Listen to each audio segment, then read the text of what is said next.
right. Well, good afternoon. I'm Crimson Skies. Welcome. Welcome.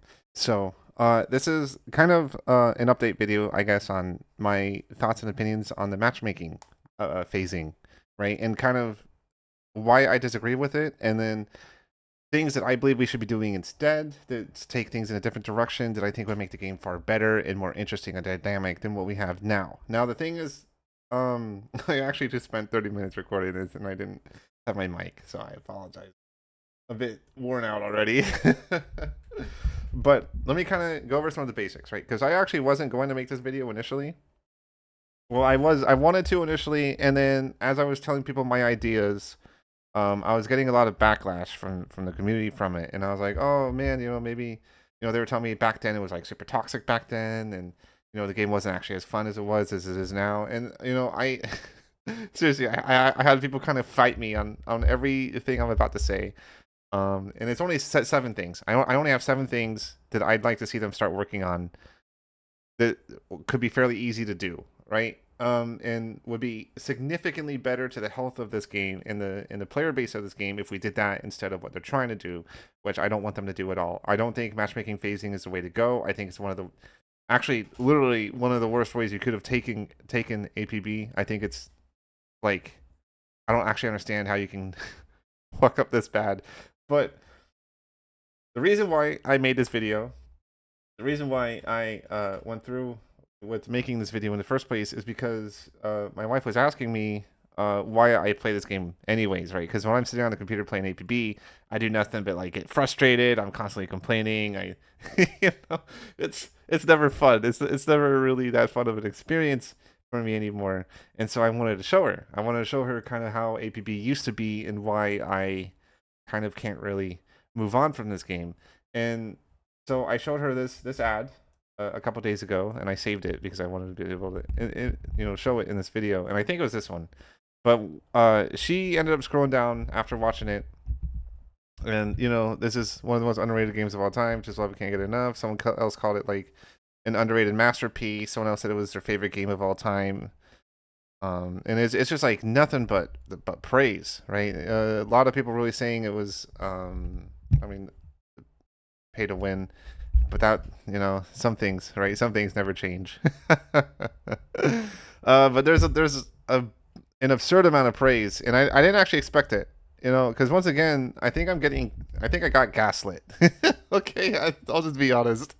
I think they're fucking gaslighting me because they've been conditioned by like the constant abuse from G1 and now Little Orbit. I think they got conditioned by the constant abuse from them that they now believe it, and so now they're gaslighting me into believing it, because this is nothing but people just talking about how much they love this game and how amazing it was, and a lot of people will mention a lot of stuff that they did, and it was just but I want to kind of point out some of those things, right?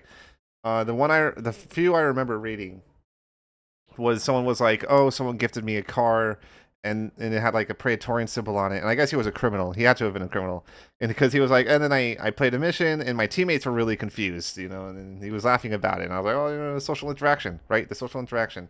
Someone was talking about Witch Queen and her constantly trying to get races going, which is kind of community ran content.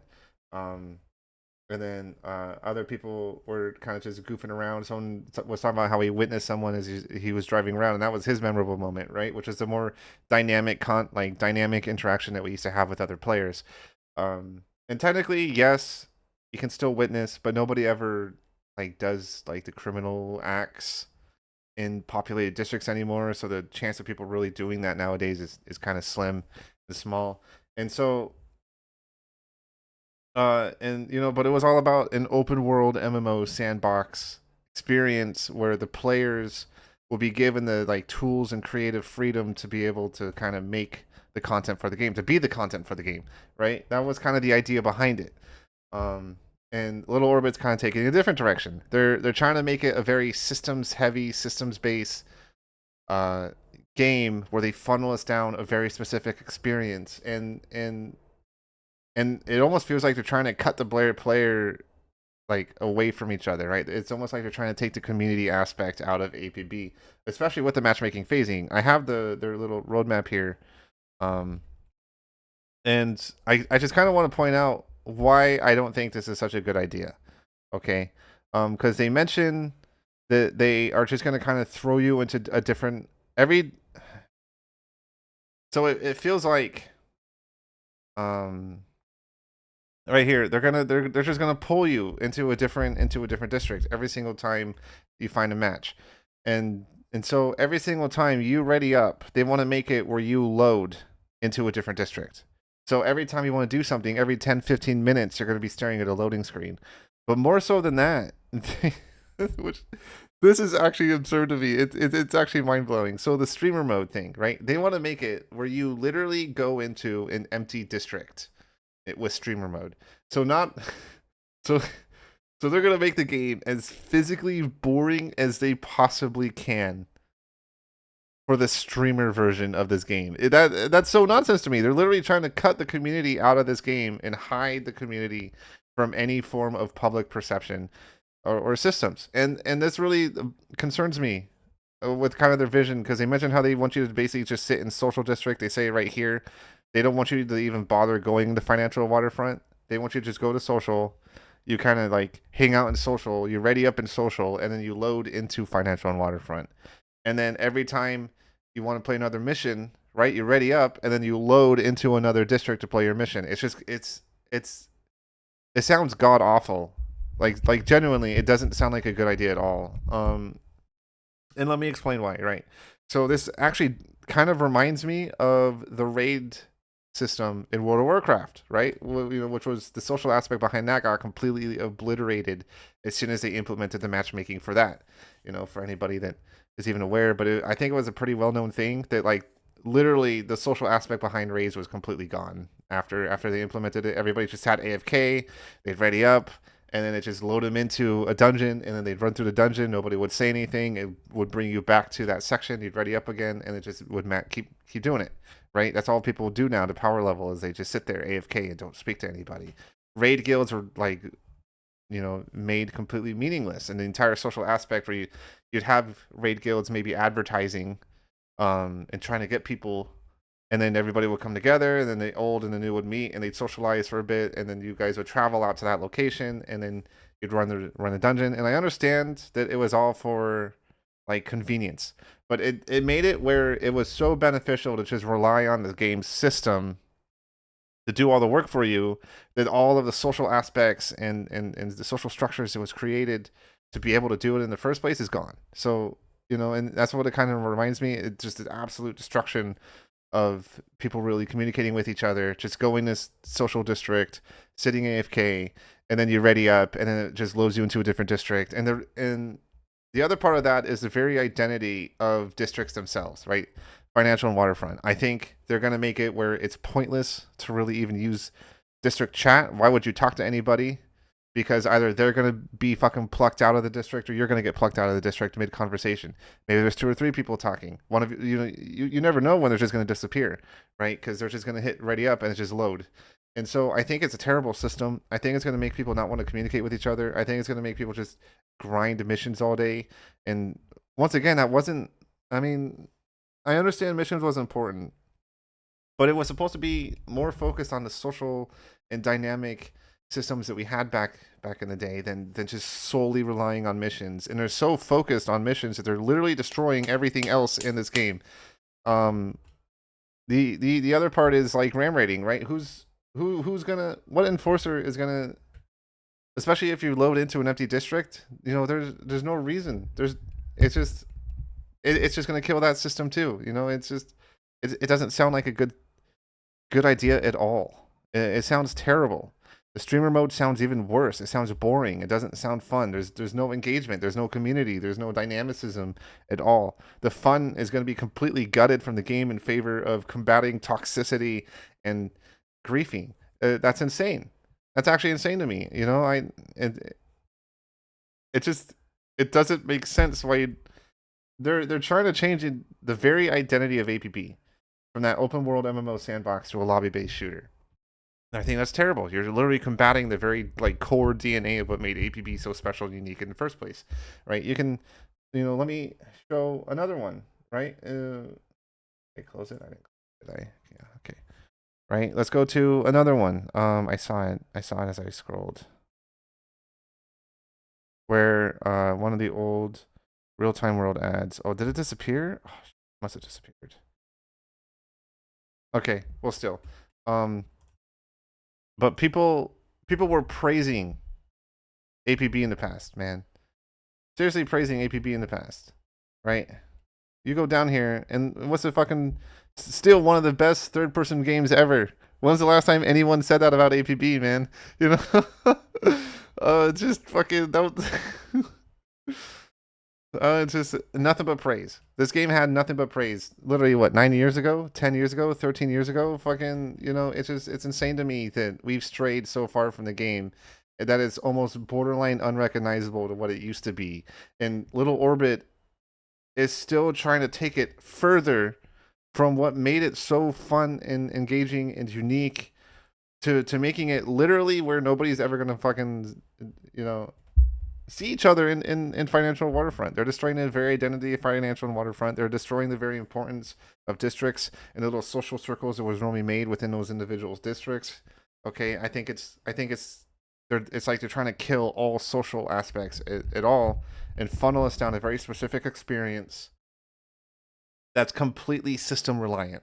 And it's upsetting. I think it's wrong. I think they're going in the absolute wrong direction, and I don't believe that they should implement this. I think if they implement this, it's going to destroy this game. Because they're going to stick with it, right? They're not going to undo it. They're going to go, oh, well, we already put all this effort in. We've already implemented it. We're going to try to make it work.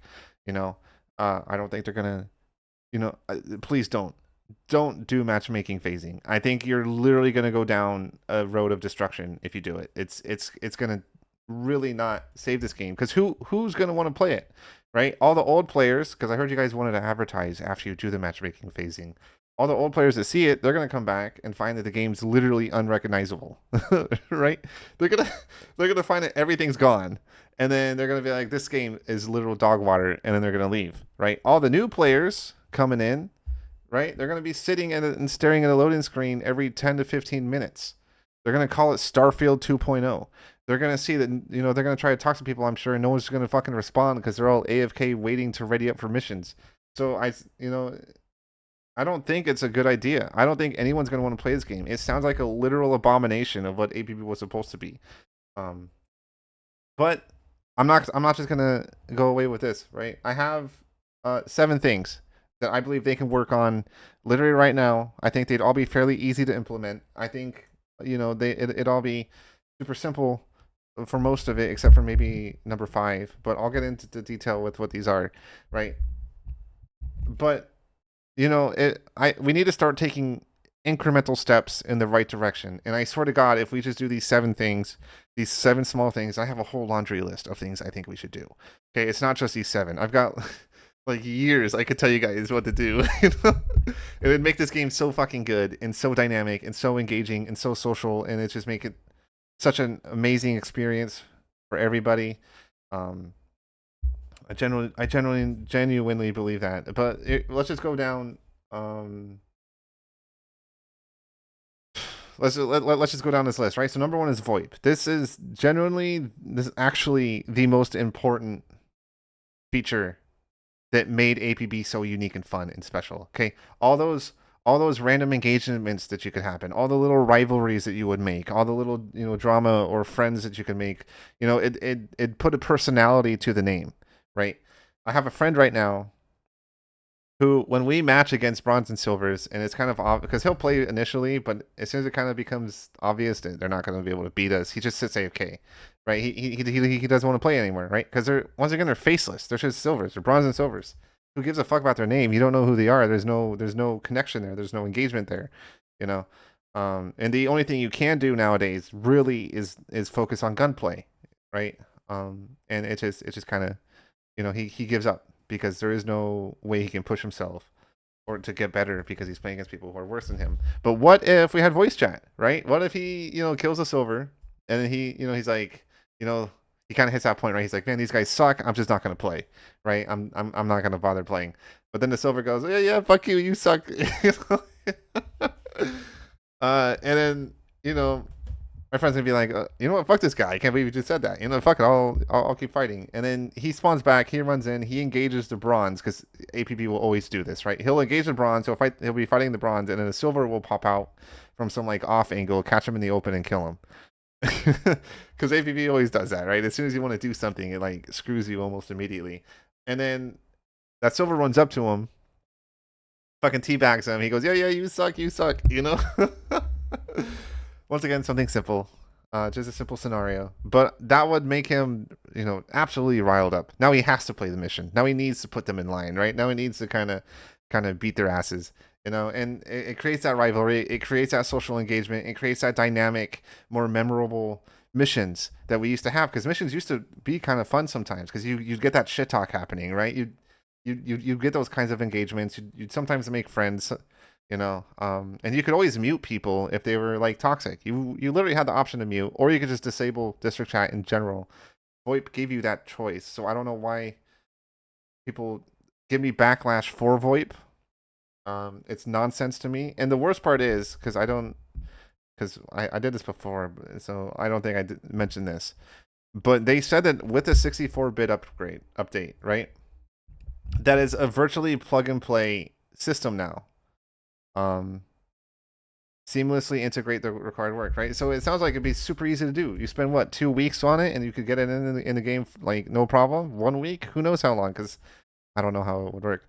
But it sounds like it's a super simple system now to implement with the 64-bit update, and yet they still haven't done it, and it bothers me. I think that should be implemented ASAP. Okay, it was one of the cornerstone systems for APB Reloaded. It makes missions more engaging.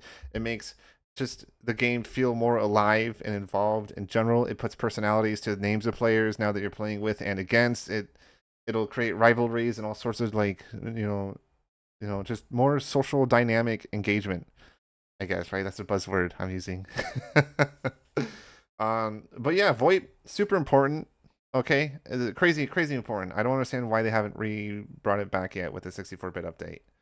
Except for the fact that they're just literally trying to destroy the community and make it super systems focused. Because, you know, actions speak louder than words, and look at what they've done. You know, the removal of the bounty, the removal of VoIP, and now they're trying to make this matchmaking phasing. It's all systems that push players away from each other, you know? So that's what I'm saying. That's my theory. I think they don't want people to actually really be able to talk to each other. But then number 2, right? So now we got VoIP. Now we can talk. Now we can do all that fun stuff.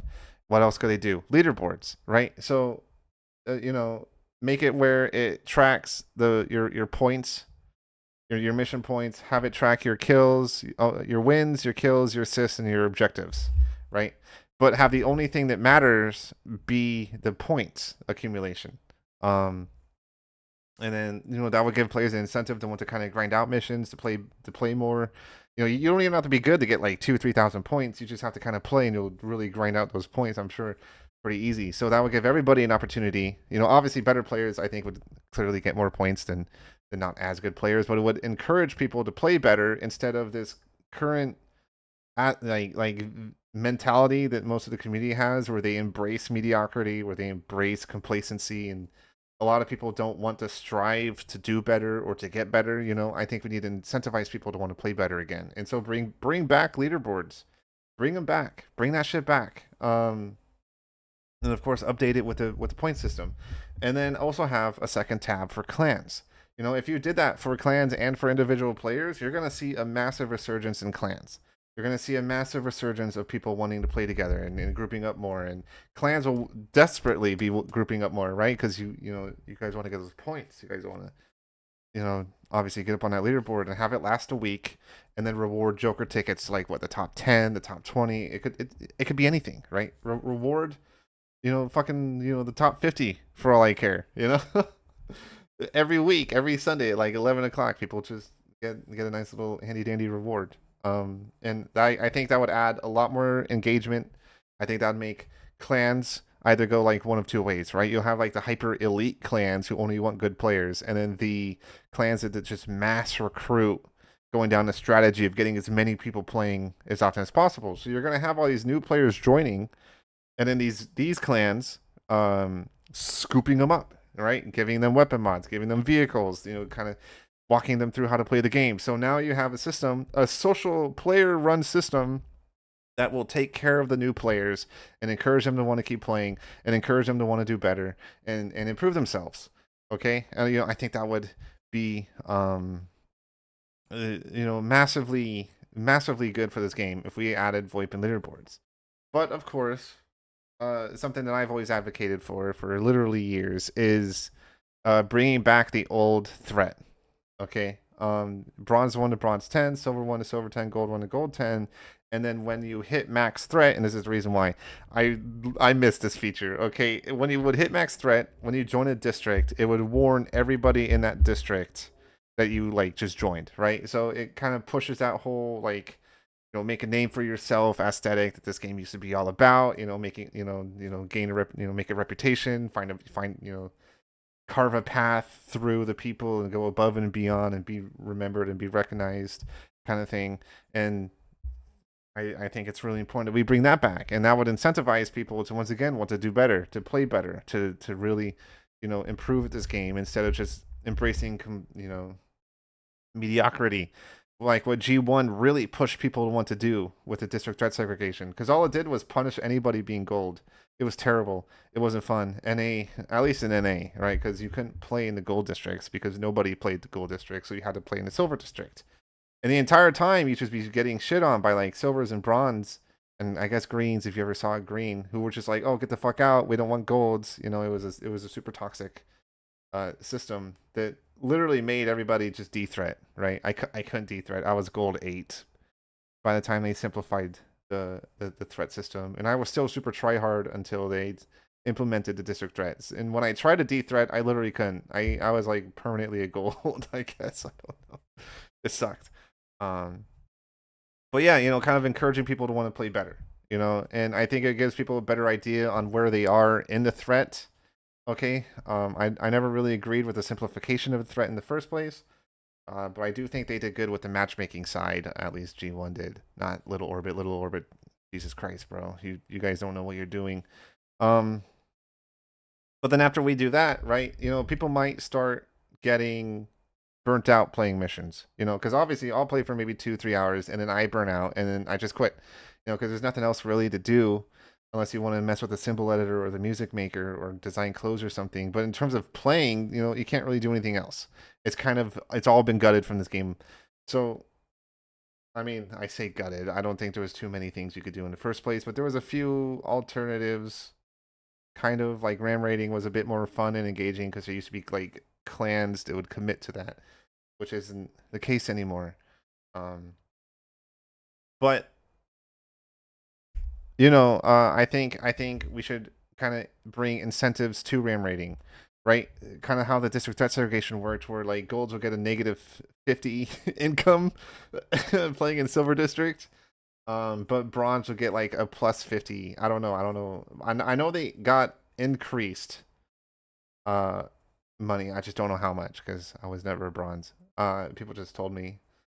But where you get an incentive to play in a higher threats as a bronze, but you were punished for going lower as golds. And I think we should do that, but for ram raiding and mugging, like all the criminal activities, right?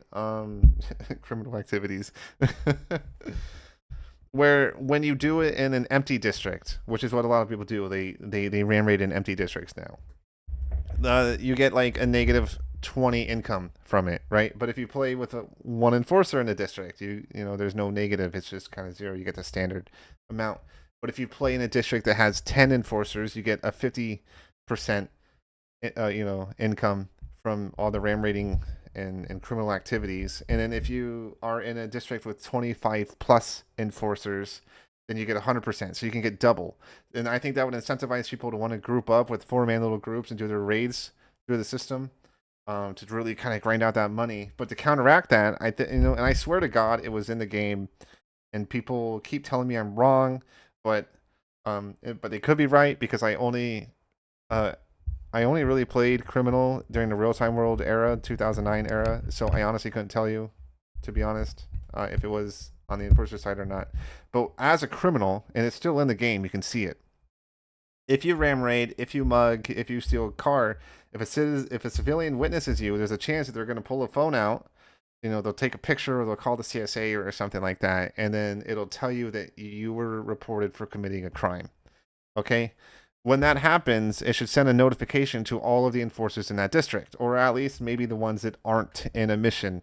Um, you know, that a crime was reported in this named street or named building, because on the bottom right it tells you where you are, right? It'll have a little name on the bottom right underneath the radar, and so it could do that where it gives all the enforcers that that named location, and then they could just hit M, pull up the map, hover their mouse over, find the name of that street or that building or whatever, and then they can go over there and patrol, which gives a cat and mouse game now, right? So, if a criminal gets caught, now he's got to relocate, now he's got to book it, now he's got to go somewhere else.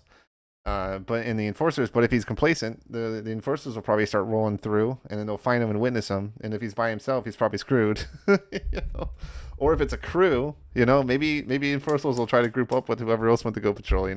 I think it would add a more level of dynamic engagement. I think it'll make missions, the financial and waterfront, feel a lot more alive, because you're going to start seeing people doing different things. And yeah, just bring back the ram raid stuff, right? Just make it a more desirable thing for people to try to want to make money, so that we actually get those options and opportunities, and then bring that feature in for the enforcers, so that when they do get caught by the civilians, and enforcers are given that notification, they can just drive over there and patrol. So it encourages people to want to patrol. It encourages people to want to try to witness these thefts, and because they're getting literally double the money, right? It would give crims that incentive to be like, man, I can make a shit ton of money real quick if I just ram raid these buildings real quick. I think it'd be a lot more dynamic and engaging. I think it'd make a lot more memorable moments for people. I think it'd be a much more entertaining city if we had that kind of brought back in. And then for those who don't want to ram raid, we have number 5, which I call public event. Where it would take one of the random spray markers that's kind of littered throughout the cities, right, the financial and waterfront, and it would make it, kind of pop up on people's vision. Because I know when you have stolen money as an enforcer or as a criminal, when you have stolen stuff, you can turn it into a fence, right? And it's a little gray icon that sits there. It'll say fence or something. I think they could just do something simple as that, or that just pops up for every player. Unless you're in a mission, of course. Unless you're in a mission, but then as soon as you get out of the mission, it pops up, right? That just says conflict, right? It's a territory conflict. Simple as that. Territory conflict. Criminals are trying to take territory, or enforcers are trying to fight for it. Whatever. But have it pop up. It lasts for 5 minutes, and then whichever faction has the most points on that spray marker by the end of the 5 minutes, everyone in that faction in that district gets like 15 Joker tickets. So it would give people that incentive to want to play it, And of course, it's a public event. Let's say you get 150 meters within that location, and it just enables PvP. It gives that bounty siren symbol, right? It enables PvP. And then now you can fight for that territory, right? The fight for that little spray marker and try to take it from the criminals, or take it from the enforcers, or defend it. Maybe you got a team defending it already there, and you can just help with the defense as you wait for your mission, right? Because it's just a random public event. So it will give people something to do as they wait for missions, or maybe if they're just burnt out, it lets them at least shoot at stuff. It lets them at least participate in something. It makes it, once again, it'll add another layer to that engagement and kind of the randomness and chaos of the city that it's supposed to be in the lore, that we don't really see anymore, because it's just so gutted from everything. And I think it'd be really good. Once again, it gives rewards to people. It gives rewards to everybody in the district if your faction wins. So you'll see people ram raiding. You'll see people fighting for the public event. You'll see all these missions kind of happening, and I think it'd be kind of crazy. It just be fun. It just sounds crazy and fun and not boring. And that's the problem, right? Their reason for doing matchmaking phasing is because, of the wait times. They literally created, there wasn't a lot of wait time with the Gamer's First one unless you were a 4-man gold group. But now I wait fucking 40 minutes. But with these incentives for RAM rating and then with the public event, it would solve that problem. Because even though you're waiting for a mission, you're still doing stuff. You're still participating. You're still shooting things. You're able to drive around and engage. And with voice chat, you can probably talk to people and get into that shit talking or the rivalries and creating memories. Man, it was all about the community being the content. It was all about real time worlds giving players the tools to be the content, and we've really strayed from that, and I hate it. But then number 6 says super lenient matchmaking.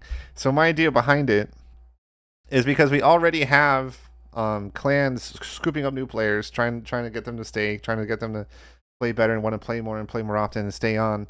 I don't think I kind of want it to go to a point where it's more kind of lore friendly, I guess, because theoretically the city would be in such chaos that they're not necessarily raiding people, right? They're just kind of getting whoever's available and throwing them out there to try to stop whatever's going on. So I think we should have it where matchmaking. I mean, maybe look for 5 seconds, and if it doesn't find it within 5 seconds, just match whoever's available, right? Make it so that it's just immediately looking, make it so there isn't a wait time, basically, right? Just remove the restrictions of threat. Because even one of the biggest issues that I had back in the day, and even to this day, one of the biggest problems is when you have 4 high threat golds. Back when I was gold 8, in particular, we'd wait like an hour and a half sometimes before we get a mission, right? Being gold, because being like a high threat, and even nowadays nobody ever wants to do 4-mans as golds because the wait times are just the likelihood of getting a mission is always never there. So it discourages people to want to play together, right? It discourages people making crews and doing that kind of stuff and needing to fan out and do different things. So I think we need to, just remove it where it's based on threat. So, because you've already got people protecting people, but when you have those elite teams, they're also roaming around, right? That can find matches, and they're probably going to fuck a lot of people up, but it's just... I think that there'd be so many ways that people could come up with to kind of combat that. You get other high level teams. You'll get all sorts of people wanting to play together now, and you'll get all sorts of more social engagement. And I think that's kind. I mean, then again, it's also kind of in the lore, right? Even the Blood Roses are kind of a mid tier criminal group that got elevated due to fuck, I don't remember his name anymore, but the leader of the Blood Roses, right? Their financial backer. I mean, the guy that Luke Wascawi blackmailed in a basically taking care of the Blood Roses, because the Blood Roses is literally like mid tier. They're not even some of the high tier like criminal organizations. Technically they could just get wiped out at any minute, but in theory, right? So it would make sense that people would just get absolutely dumpstered sometimes. So I just hate it. I think a lot of it removes, I keep saying, but I think it removes incentives for people want to group up. As soon as everyone turns into like high tier golds, all of a sudden them grouping up and playing together, they can't, right? They're just going to sit around and wait all day because they can't play missions anymore. So I think we just need to remove that kind of thing to allow people to play who they want to play with and roll how they want to roll and make the city more chaotic and engaging and social instead. And the last one that I have, number 7, because even I said it again, it's like natural, I don't know, but it's called challenge, right? So the idea behind it is that teams can challenge other teams to an unofficial mission. This would be really awesome for people who want to do scrims within the clans, or maybe somebody who's trying to set up like a league. That's because I'm trying to set up a league. But I think it would allow people to be able to challenge people they want to challenge, or rematch players that they end up engaging, and they maybe have 2 full 4-man groups. But they don't want to have that risk of playing against other people, right? They just want to play against each other. So give people the option to challenge each other to an unofficial mission. And what that would do, to kind of make sure that it's fair and so that people don't just do that all the time, is that they don't gain any progress towards their contacts. They don't get any threat. They don't make any progress towards their weapon rolls, right? So it makes no progress towards anything. I guess you could let them make money Okay, but in terms of like actually progressing and all that other stuff, have it so it doesn't do that, so people don't just grind that out to abuse the system. I think that that would be enough to make it so that only players who want to rematch each other or clans wanting to do scrims can do it, right? Can do it. They don't have to go into an empty district and pray to Jesus some other group doesn't join. You know, I think it'd make things more better and more fun, and once again giving tools for players to be able to kind of do more, right? That should be your goal, little Orbit. Give players more tools so they can be the content, not restrict players, choices and restrict player agency and make everyone super reliant on the systems. I think you guys are going around it the wrong way. But that's everything for this video. These are all I have a whole laundry list, as I mentioned before. Tons of things I think we should bring into this game that would make the game absolutely so much more engaging and fun. But we need to take some incremental steps, small steps. And I think all these are small steps that would make the game far more healthy, far more fun, far more engaging for players. And I think it'd really be a massive incentive for people to want to play more. I think we'll have a lot. I think this would seriously turn this game around and make it, way more engaging and fun. Feeling way more alive than what it does now. I think the cities would almost be total chaos at that point, which is kind of how it's supposed to be. I just think this is what we should do initially, right? And obviously, I don't think Little Orbit's gonna see this. I don't think they're gonna see it. I don't think they're gonna change their plans. I think it's one of those systems where we've worked on it for so long that we're just gonna try to make it work, kind of thing. And I genuinely believe if they implement matchmaking phasing, it's gonna put us on literally the path of destruction. We still have a chance to turn it around right now, right? The heart of APB is still there. But as soon as they do that, they're really going to destroy financial and waterfront. They're really going to destroy the importance of like individual districts. They're really going to ruin a lot of stuff that I think that this game was supposed to be, and they're going to hurt it. They're going to hurt it more than they're going to help it if they implement matchmaking phasing. And these are just 7 things, and I think they're all fairly easy to do. They're not game breaking or anything like matchmaking phasing is. I think they had to literally rewrite the code for the districts or some crazy shit like that. Like they're seriously fucking this game up, like really, really, really, really fucking bad. And if they just did these 7 things, man, I'm telling you, all they have to do is do these 7 things. Wait like 2 months and watch the game revive. Okay, it's. And then hit me up, Mascot. I'll give you all the tips for free, dude. I'll give you all the fucking info for free. I'll tell you step by step how to make this game genuinely the greatest game out there. Okay, but you guys seriously need to not make matchmaking phasing. Okay, it's not as good as I think you guys think it's gonna be. It's gonna be absolute dog water for this game and what it was meant to be played as. But yeah, I think that's it. I think that's everything. I think that's all I have to say. So yeah, thank you guys for watching, and please, if you made it to this part of the video, tell me what you think. Number 1, 2, 3, 4, 5, 6, 7. Give me feedback on all 7 choices, right? Have a whole bulletin list for me to read, so I can see, right? What do you agree with? What do you not agree with? What do you think we should do instead? Give me, tell me, right? I'd love to hear more ideas of what you guys think we could do to turn this game around and make it better. But I'm telling you right now, we can't do matchmaking phasing. I'm telling you right now, if they implement that, that is going to be irreversible. They're not going to want to remove it. They're going to want to try to make it work, and it's just going to absolutely destroy this game and permanently send us down a road that we won't be able to recover from. And I don't know if I mentioned this, but the problem is, right, I don't know who that would be for the old or the new, right? Because old players that would see the advertising, right, they'll be like, oh, the game's still live. Oh, let me try it out. And then they're going to find it's completely unrecognizable from what it was in the past. They're just going to leave. New players would basically call it Starfield 2.0 because they're just staring at loading screens the whole fucking time before they get to do anything. So I think no one would stick. I think this is a huge miss. This is a huge fuck up, and they can't do this.